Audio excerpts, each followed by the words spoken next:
So hello, I'm Thomas Moreau, so head of research at bit.bio.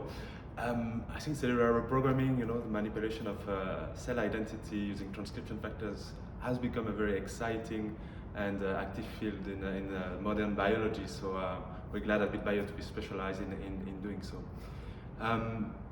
So I have a little bias toward blood cells and blood cell biology. It's a very dynamic system in our human body, a lot of different cell types, a lot of dynamism in renewing these cell types from the bone marrow hematopoietic stem cells. So today I've chosen to speak about two very important papers which are discussing and proving key principles for the reprogramming and manipulation of blood cell identity. The first paper I would like to highlight is a Xie et al. 2004 a cell paper coming from Thomas Graf lab.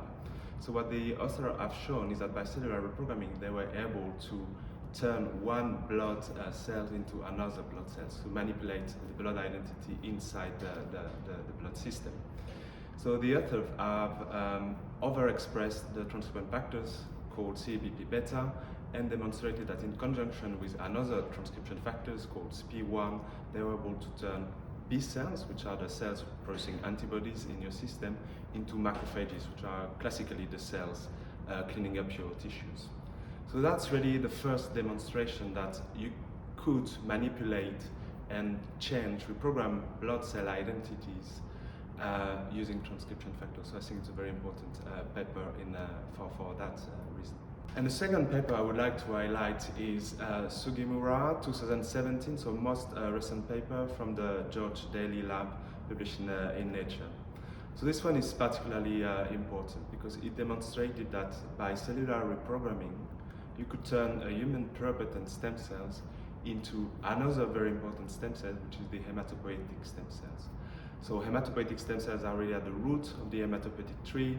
They're the one that live in your bone marrow and regenerate the entire blood cells throughout your entire life.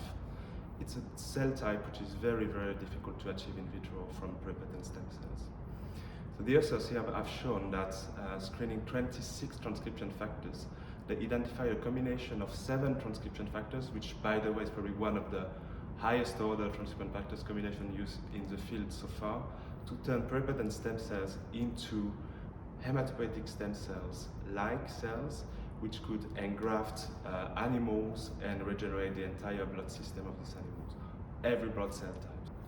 That's absolutely a remarkable achievement because hematopoietic stem cells have never been truly achieved in an in vitro system, and that I think demonstrates very well the potential of cellular reprogramming.